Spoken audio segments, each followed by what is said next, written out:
Mientras estaban sentados a la mesa comiendo, dijo Jesús: «Os digo que ciertamente uno de vosotros que estáis aquí comiendo conmigo me va a entregar».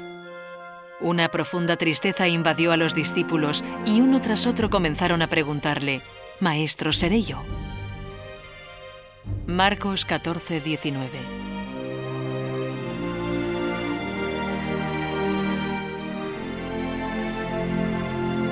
Hace cerca de 2000 años, en la ciudad de Jerusalén, 12 hombres y un profeta se reunieron para celebrar la fiesta judía de la Pascua. El profeta era Jesús de Nazaret. La comida que compartieron se conoce como la Última Cena. Quizá ninguna otra reunión de 13 personas haya tenido un impacto tan poderoso en el curso de la historia de la humanidad.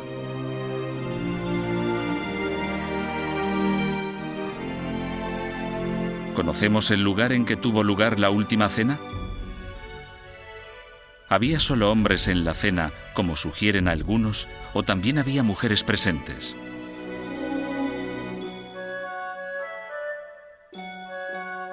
¿Es posible que la imagen más famosa del mundo de la Última Cena, pintada por Leonardo da Vinci, sea tan imprecisa?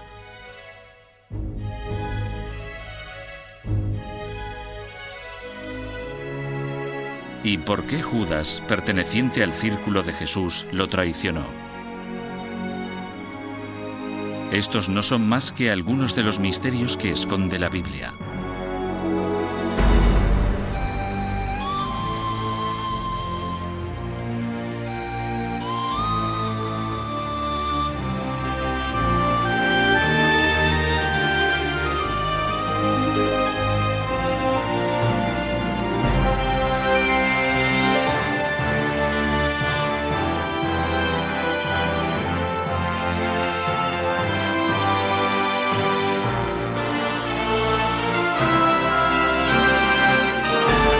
Misterios de la Biblia.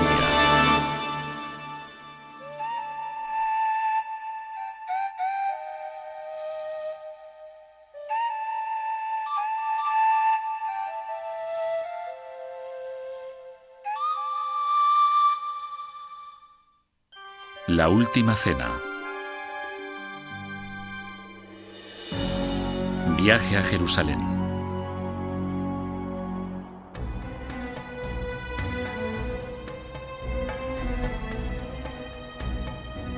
Hace unos 2000 años, en la primavera de un año tumultuoso, judíos de todos los rincones de Israel peregrinaron a la ciudad santa de Jerusalén para celebrar la fiesta llamada Pascua.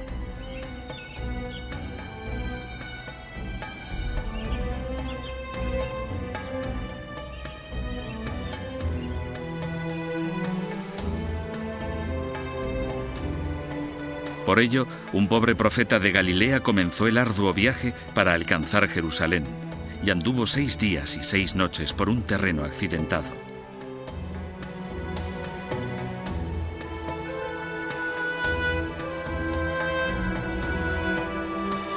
Su nombre era Jesús de Nazaret.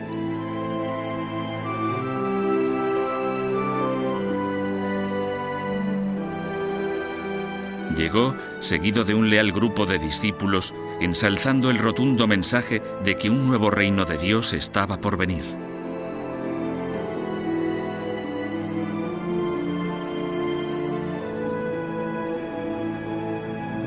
Quizá nunca se entiendan del todo los trascendentales acontecimientos de la última semana de Jesús hasta la Última Cena, ya que no existen relatos de testigos oculares.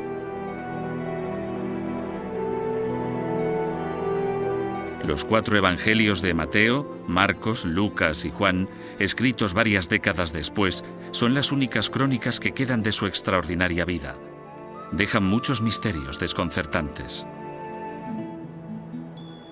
¿Qué sucedió durante las escasas horas de la Última Cena que cambiaría por completo el curso de la historia de la humanidad? ¿Por qué, para compartir una sencilla comida con sus discípulos, arriesgó Jesús su vida entrando en una ciudad ocupada por legiones romanas hostiles?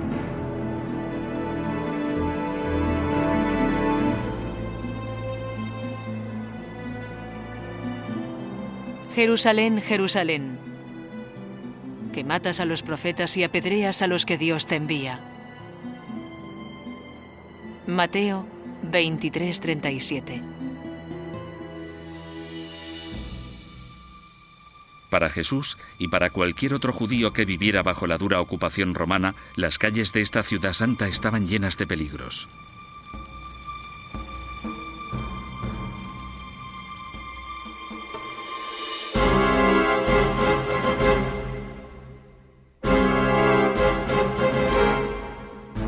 Durante el mandato de Julio César, el poderoso Imperio Romano había extendido su poder por todo el Mediterráneo para dominar Oriente Próximo y la antigua Palestina.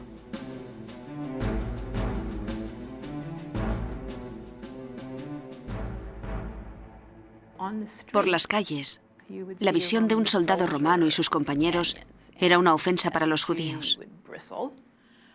Realmente representaban una fuerza de ocupación. Eran un recordatorio constante de que los judíos ya no eran una nación independiente.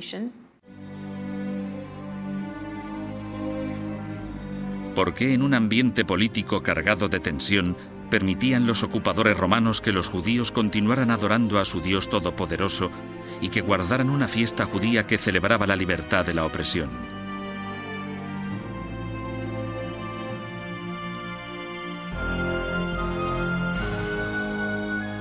Acordaos de este día, en el que con gran poder el Señor os ha sacado de Egipto, donde vivíais como esclavos. Éxodo 13:3.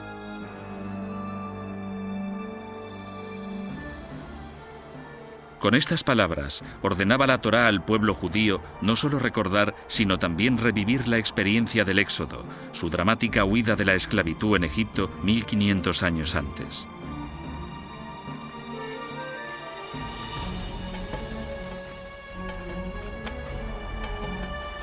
Liderados por Moisés por el desierto del Sinaí, miles de esclavos hebreos habían llegado a Palestina, la tierra prometida y de la libertad.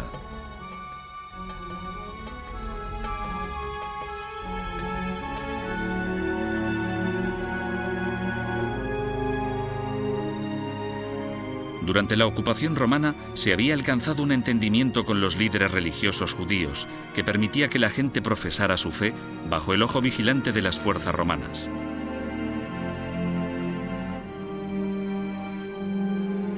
Pero tanto para romanos como para judíos, la semana de la Pascua era una época volátil, peligrosa y amenazante.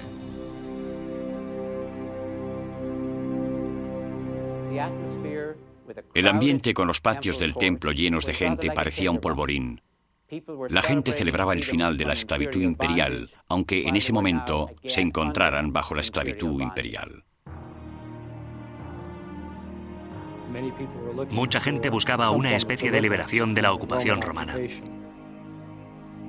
Algunos esperaban que apareciera una gran figura mesiánica. Otros pensaban que Dios intercedería por ellos de manera sobrenatural y enviaría desde arriba a un juez celestial para derrocar a sus enemigos.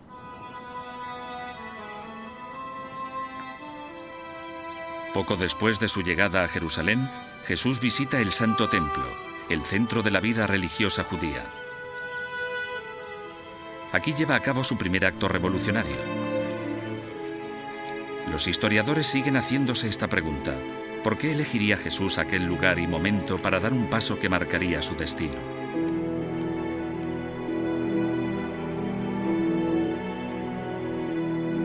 Entró Jesús al templo y comenzó a expulsar a los que allí estaban vendiendo y comprando. Volcó las mesas de los cambistas y comenzó a enseñar a la gente. Dicen las Escrituras: mi casa será casa de oración para todas las naciones. Pero vosotros la habéis convertido en una cueva de ladrones. Marcos 11:15.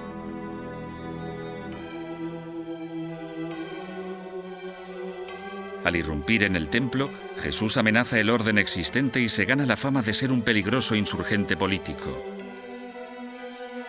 ¿Qué motivaba sus acciones? ¿Por qué se enfrentó Jesús deliberadamente a las autoridades más poderosas de la tierra? Lo que hizo Jesús fue destruir simbólicamente el templo. Es como alguien que en los años 60 entra en una oficina de reclutamiento estadounidense y vuelca las cartas de reclutamiento. En realidad, con esto no destruye el Pentágono. Es un acto simbólico, destruirlo ritualmente, por así decirlo. ¿Pudo prever Jesús que con este acto de desafío estaba poniendo en peligro su propia vida?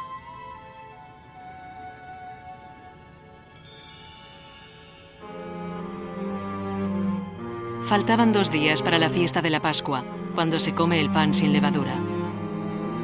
Los sumos sacerdotes y escribas de la ley buscaban la manera de apresar a Jesús por medio de algún engaño y matarlo, pues algunos decían: no durante la fiesta, para que no se alborote la gente. Marcos 14:2. Mientras Jesús se prepara para la fiesta de la Pascua, otros traman una oscura conspiración.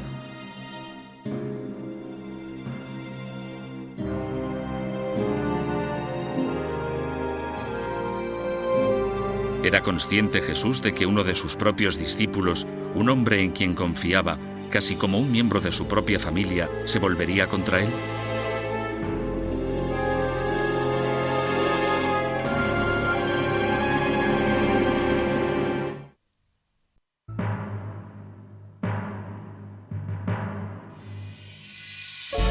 Una premonición letal.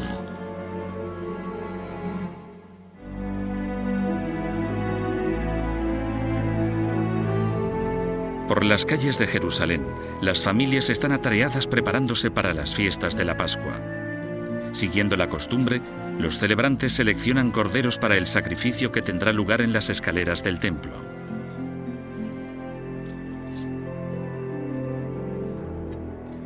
En medio de este acontecimiento santo, un pequeño grupo de conspiradores trama su conjura. A los eruditos les ha fascinado el tentador interrogante: ¿previó Jesús su propia muerte?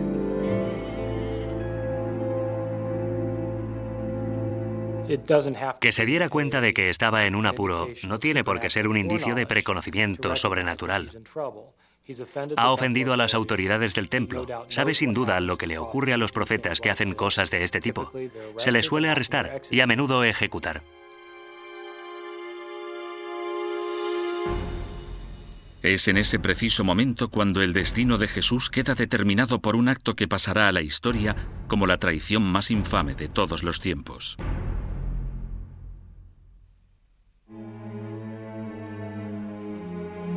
Entonces, Judas Iscariote, uno de los 12 discípulos, acudió a los sumos sacerdotes para entregarles a Jesús. Al oírlo, se alegraron y prometieron darle dinero. Marcos 14:10.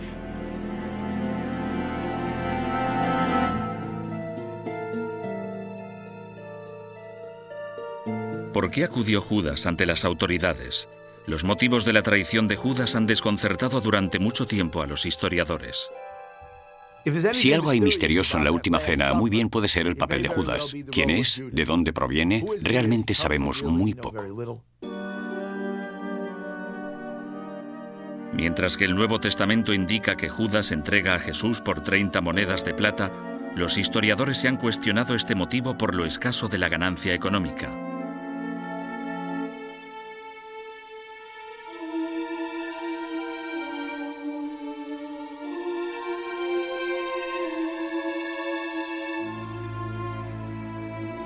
Algunos estudiosos creen que Jesús pudo desilusionar a Judas.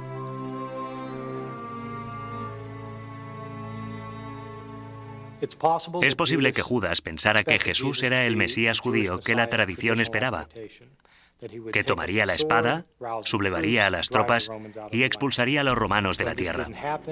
Al no suceder esto, Judas se enfadó y, debido a la frustración y al rencor, entregó a Jesús a las autoridades. Aunque las autoridades del templo tienen pruebas incriminatorias contra Jesús, sorprendentemente no le detienen. En su lugar, esperan la hora propicia, aguardando la oportunidad adecuada.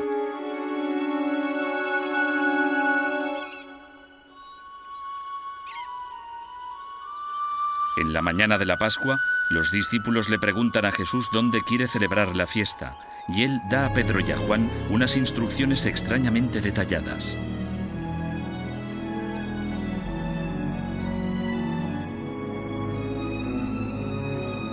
Id a la ciudad. Allí encontraréis a un hombre que lleva un cántaro de agua. Seguidle, y al amo de la casa en donde entre le decís: pregunta al maestro, ¿cuál es la sala en la que he de comer con mis discípulos la cena de Pascua? Y él os mostrará en el piso alto una habitación grande. Marcos 14:12.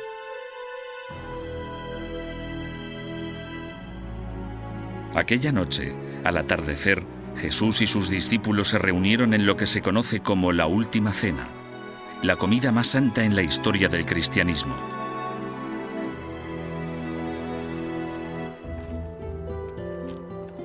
Durante unos 2000 años, los historiadores han intentado resolver el misterio de dónde tuvo lugar exactamente aquella cena.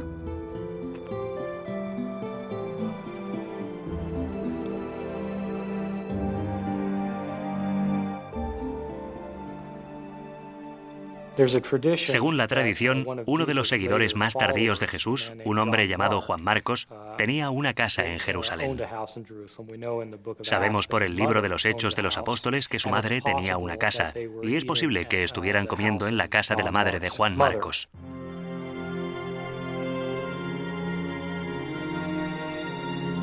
Los arqueólogos han excavado y escudriñado las antiquísimas calles de Jerusalén con la esperanza de encontrar pruebas de que esta casa existió. Aunque nadie puede decir con seguridad dónde tuvo lugar la comida, hay quien cree que hay un edificio del monte Sión que está en el lugar sagrado.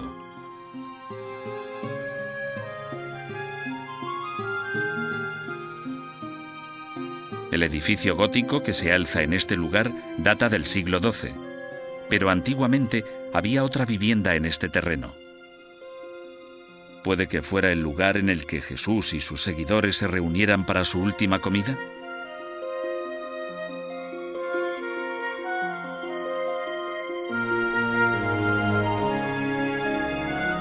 ¿Se encontraban mujeres en la cena con Jesús? ¿Nos ha dejado la pintura religiosa más famosa del mundo una imagen distorsionada de la última cena?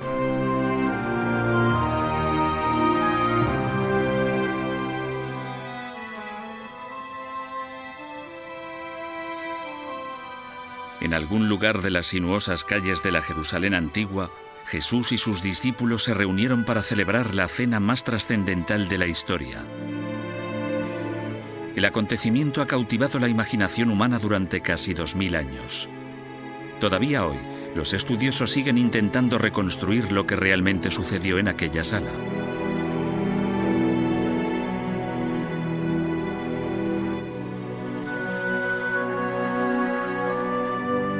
Según el Nuevo Testamento, en la mesa estaban presentes con Jesús 12 discípulos. Entre ellos se encontraban Pedro, Santiago, Juan, Andrés y Judas. Para estas personas, compartir la comida había desempeñado durante mucho tiempo una función sorprendentemente importante en su idea de objetivo común. Jesús, a lo largo de su ministerio, comía con sus discípulos y con los demás. Compartía la mesa, lo que era un acontecimiento significativo. En el mundo antiguo, compartir una comida con una persona indicaba un nivel de igualdad, un darse al otro. No era solo cuestión de comer juntos.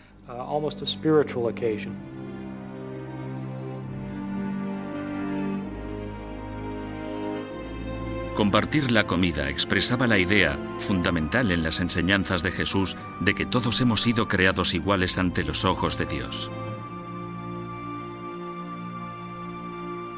Jesús emplea esta comida, lo que yo llamaría la mesa abierta, como símbolo de una nueva sociedad, que él llama el reino de Dios. Es una mesa que no discrimina entre ricos y pobres, entre mujeres y hombres, entre los que lo tenían todo y los que no tenían nada, entre puros e impuros, entre esclavos y liberos.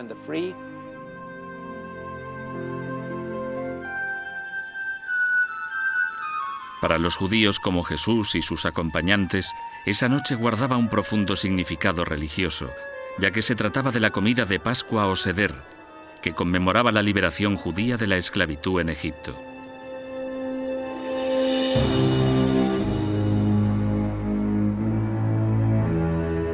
Según la historia que se cuenta en el Éxodo, Dios había enviado 10 plagas horribles al faraón egipcio para quebrantar su voluntad.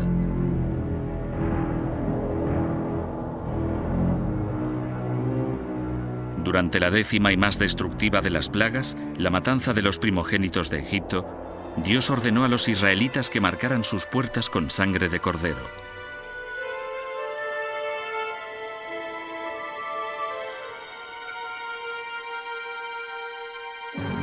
Esa noche yo pasaré por todo Egipto y heriré de muerte al primogénito de cada familia egipcia y a las primeras crías de sus animales, y dictaré sentencia contra todos los dioses de Egipto. Yo, el Señor, lo he dicho. Éxodo 12:12.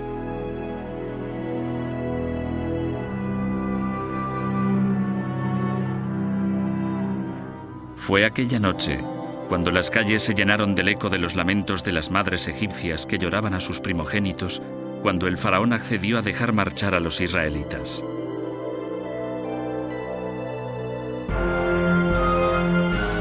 Moisés pudo finalmente sacar a su pueblo de siglos de esclavitud a través del Mar Rojo hacia la tierra prometida.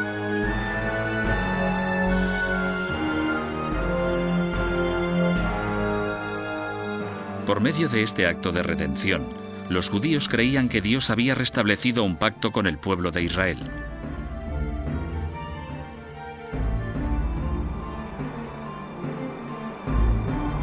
Aunque la mayor parte de los estudiosos coinciden en que Jesús y sus compañeros se reunieron para conmemorar la huida de Egipto, se sigue sin contestar a los interrogantes fundamentales sobre la última cena.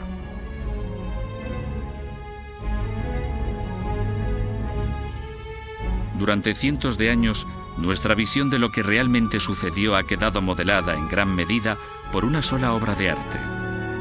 Considerada por muchos la pintura religiosa más famosa del mundo, esta imagen pintada por Leonardo da Vinci a finales del siglo XV sigue honrando la pared de un monasterio de Milán.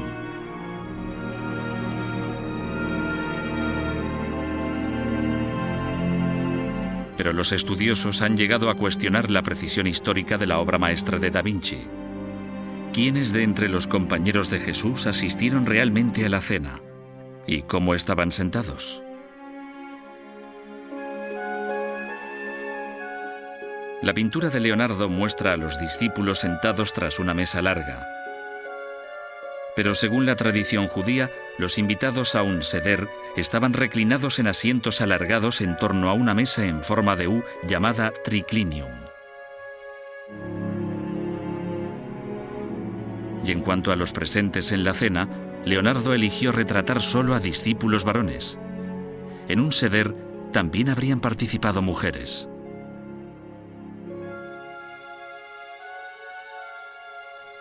Entre los discípulos había mujeres. Estaban en el círculo íntimo. En una comida familiar como la Pascua, por supuesto que las habría. Las mujeres tenían una función en las oraciones, así que teniendo en cuenta que era una comida tradicional, damos por sentado que había mujeres presentes.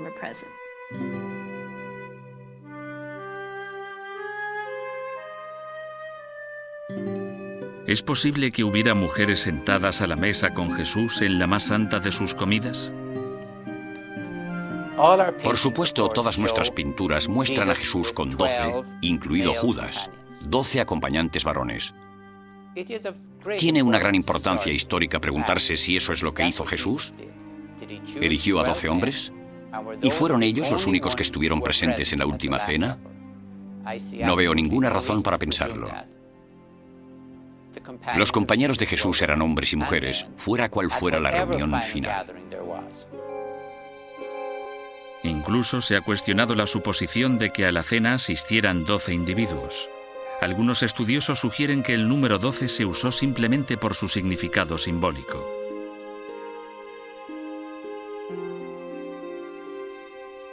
El linaje del antiguo Israel se remontaba a las 12 tribus de Israel. Los 12 hijos de Jacob eran los jefes de las 12 tribus. Es posible entonces que el número 12 simbolice al nuevo pueblo de Dios que entrará en el reino cuando llegue.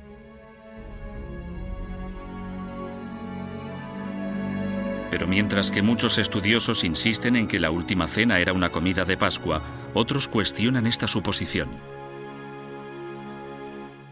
La verdad es que no creo que la última cena se celebrara en Pascua. En primer lugar, no se realiza ninguno de los rituales de la Pascua. El Cordero Pascual, el relato de la historia de la Pascua, nada de esto aparece en la descripción de la última cena. De hecho, a Jesús lo habrían prendido y crucificado en una fiesta judía, lo que sería prácticamente imposible de creer.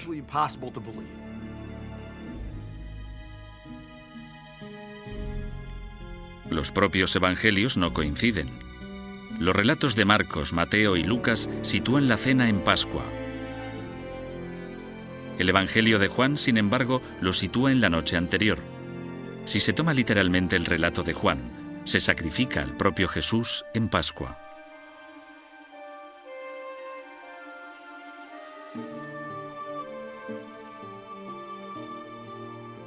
Básicamente, lo que eso significa es que Juan quiere decirnos que Jesús es el Cordero Pascual.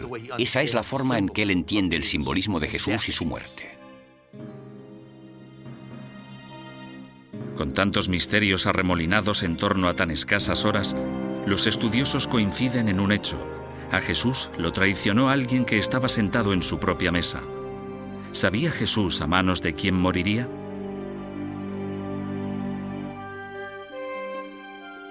Nos acercamos a uno de los momentos más fascinantes del Nuevo Testamento. Jesús desvela al traidor que hay entre ellos.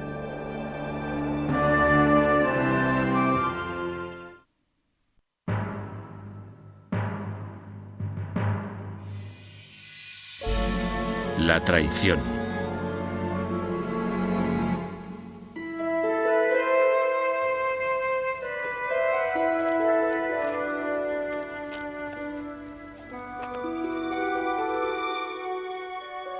Para los compañeros que cenaron juntos en la última cena, quizá la comida más singular de la historia, el ambiente debió de estar teñido de tristeza.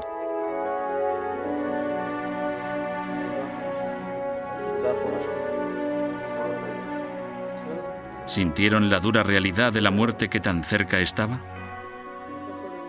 Los estudiosos se han preguntado durante mucho tiempo cómo decidieron pasar aquellas últimas horas tan valiosas Jesús y sus discípulos.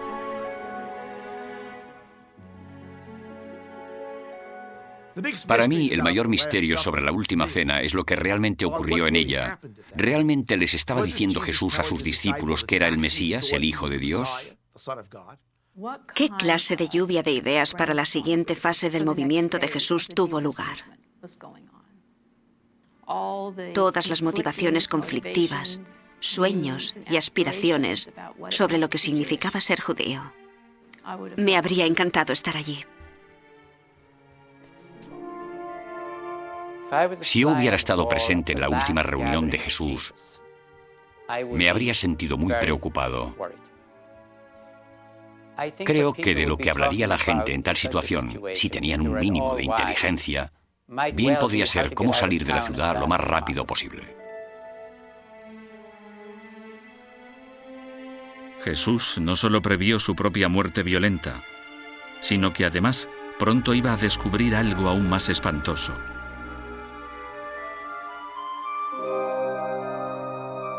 Estando sentados a la mesa, Jesús les contestó: Os digo que ciertamente uno de vosotros que estáis aquí, comiendo conmigo, me va a entregar. Una profunda tristeza invadió a los discípulos y uno tras otro comenzaron a preguntarle: ¿Soy yo?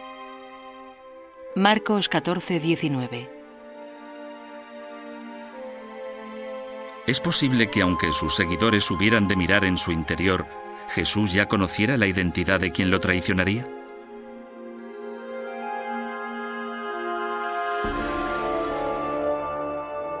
Ay de aquel por quien el Hijo del Hombre es entregado. Mejor le habría sido no haber nacido.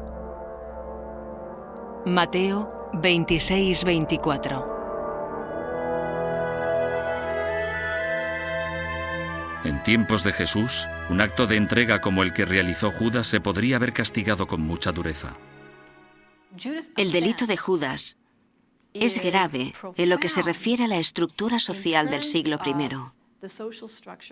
en la que la lealtad era el mayor valor. Y la traición de Judas desgarra el mismo tejido social. Se defendía a los miembros de la familia a muerte. Y lo que decía el movimiento de Jesús era: los lazos que tenemos son más fuertes que los lazos familiares.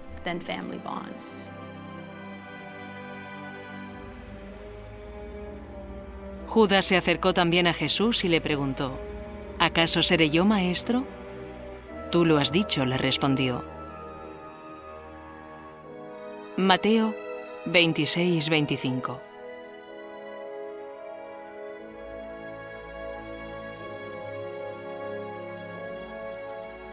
Tras su fatídica confrontación con Judas, según los evangelios de Mateo, Marcos y Lucas, Jesús toma el pan que les queda y lo reparte entre los discípulos.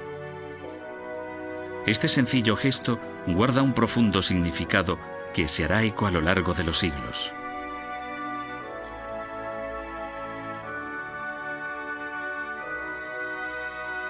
Este es mi cuerpo que será entregado por vosotros. Haced esto en conmemoración mía. Lucas 22:17.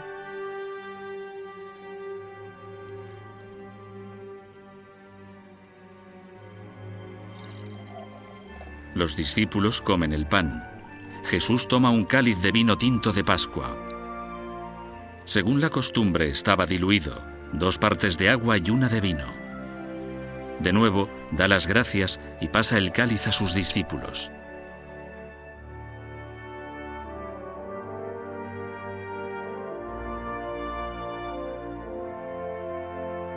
Tomad y bebed. Esta copa es el nuevo pacto confirmado con mi sangre. Lucas 22:20.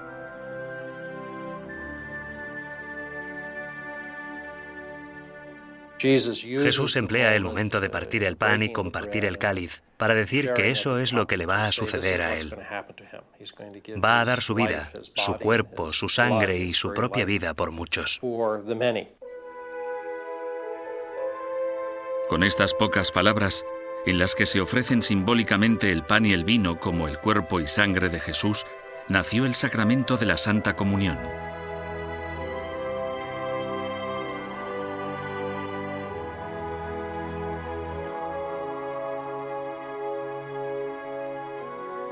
Sin embargo, la historia de la última cena en el Evangelio de Juan no incluye este poderoso ritual. En su lugar, habla de otro, un acto de profundo simbolismo, inexplicablemente omitido en los otros 3 evangelios. Jesús se arrodilla como un esclavo. De hecho, probablemente como una esclava se arrodilla y les lava los pies a los discípulos.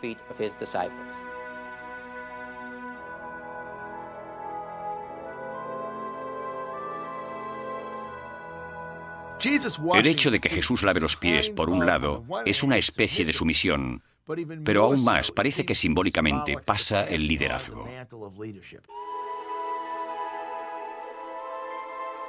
¿Cuál es el mensaje que Jesús intenta transmitir con este sencillo acto de humildad?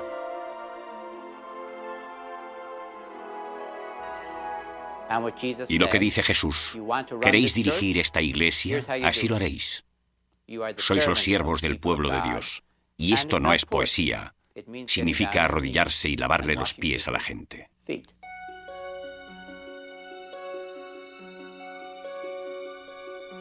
Los acontecimientos que van de la noche de la última cena al día de la crucifixión recibieron el nombre de Pasión de Cristo. Muchos se han preguntado qué estaría pensando Jesús en el momento de afrontar el terror de su propia muerte.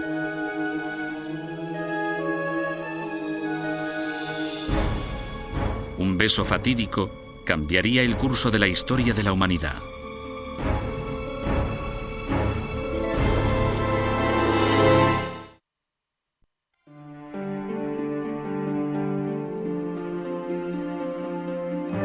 La Santa Comunión.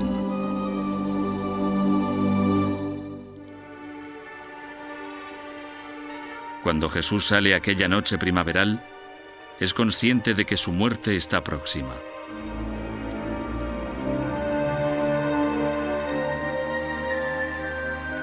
Seguido por sus discípulos, se retira a un tranquilo huerto en el Monte de los Olivos.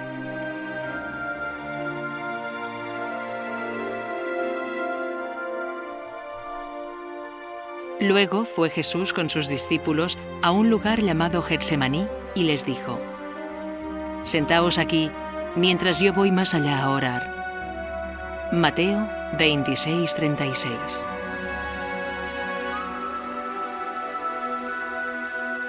¿Cómo sobrellevó Jesús la agonía de aquel momento?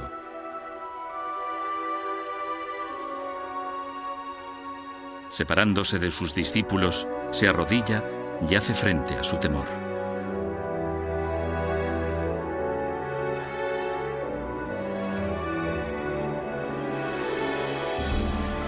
Abba, Padre mío, para ti todo es posible.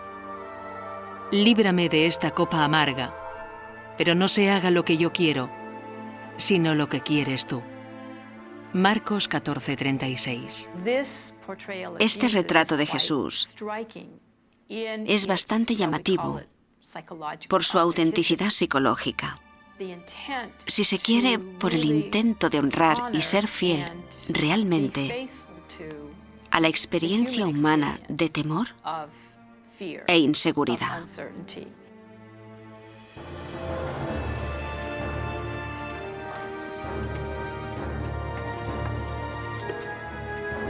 El sonido metálico de las armas romanas hace añicos la quietud de la noche.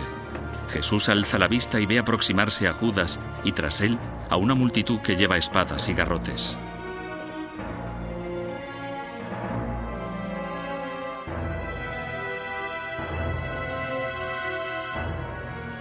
Así que se acercó a Jesús y le dijo: «Maestro», y le besó.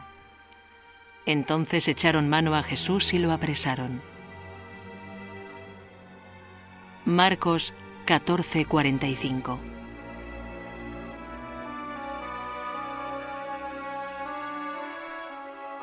Jesús es conducido ante el sumo sacerdote Caifás, que lo acusa de defender la destrucción del templo. Caifás lo envía a Poncio Pilato, el gobernador romano. Será Poncio Pilato quien decida su destino.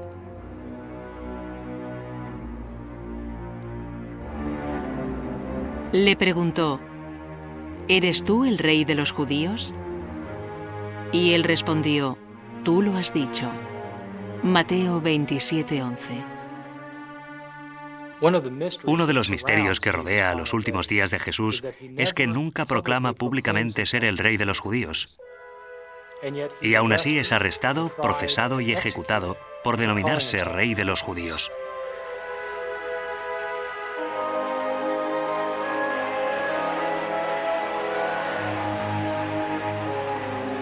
Jesús es sentenciado a morir en la cruz, el principal medio de ejecución de los romanos.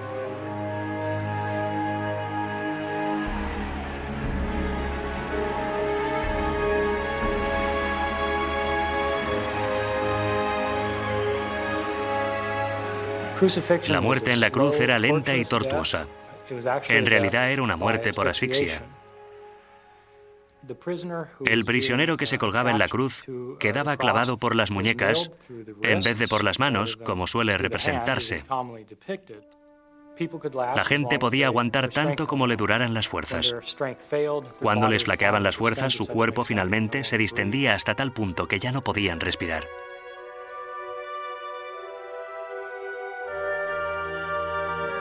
Al desvelar los trágicos acontecimientos, los historiadores se han preguntado qué sucedió a las personas que compartieron la última cena con Jesús.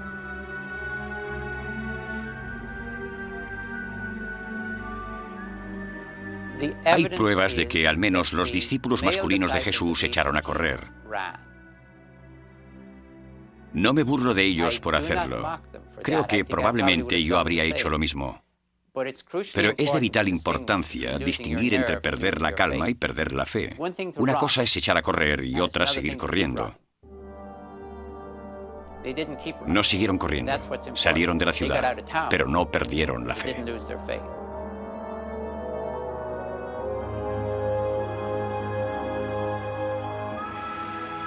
¿Y qué ocurrió con el 12º discípulo de Jesús? Según los relatos evangélicos, Judas muere por su propia mano. En la sociedad romana, el honor era el valor social más importante que podía tener un hombre. Y para los que tomaban parte en el poder político y en la autoridad política, la pérdida de honor era una catástrofe. Y la única forma en que se podía redimir el honor era mediante el suicidio. Tras la muerte de Jesús, el ritual de la última cena de compartir el pan y el vino lo continuarían sus seguidores en forma de sacramento sagrado. Sabemos que en los inicios del cristianismo, los cristianos se reunían semanalmente para celebrar la muerte y resurrección de Jesús, y que lo hacían mediante una comida comunitaria en la que tomaban una especie de cena de sobras llevadas por todos. El significado primitivo de la última cena o de la comida eucarística era dar gracias. El propio nombre de la Eucaristía, Eucaristía, es la palabra griega que significa gracias. Y el pan que se bendecía se llamaba pan agradecido.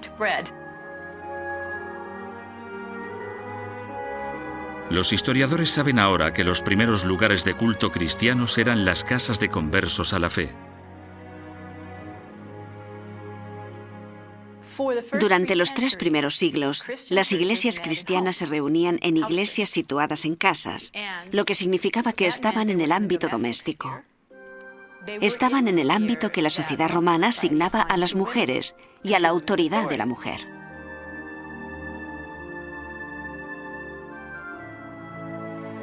La lucha secular de poder entre hombres y mujeres parece haber sacado a la luz la cuestión sobre quién debía presidir la comida comunal de la Eucaristía.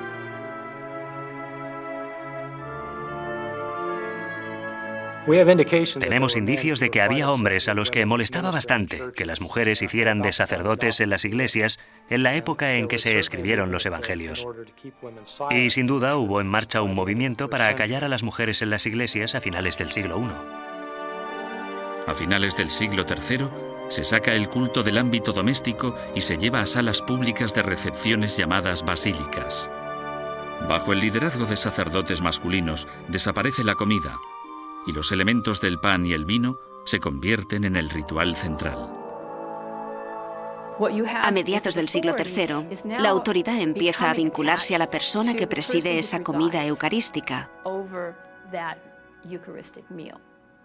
Y entonces, eso se convierte en una forma de separar al líder del resto de la gente.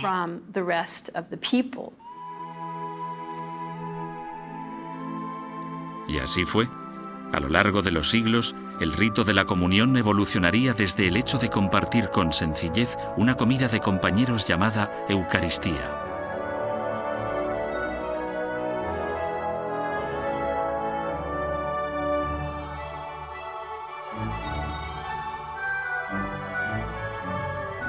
Pero por encima de todo, el mayor impacto que la última cena ha tenido en la vida de millones de personas ha sido la comprensión del nuevo pacto con Dios que proponía Jesús.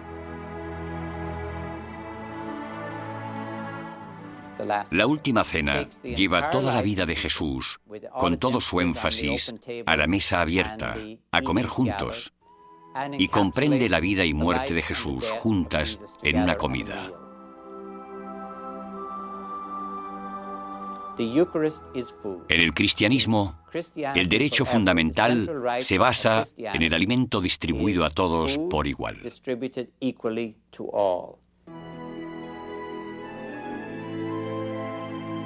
Del humilde gesto de partir el pan en la época de Jesús surgiría el alimento para mantener el alma y el cuerpo. Y si la visión de Jesús ha de cumplirse, quizá llegará un día en que para toda la humanidad el hambre físico y espiritual sean solo un recuerdo distante.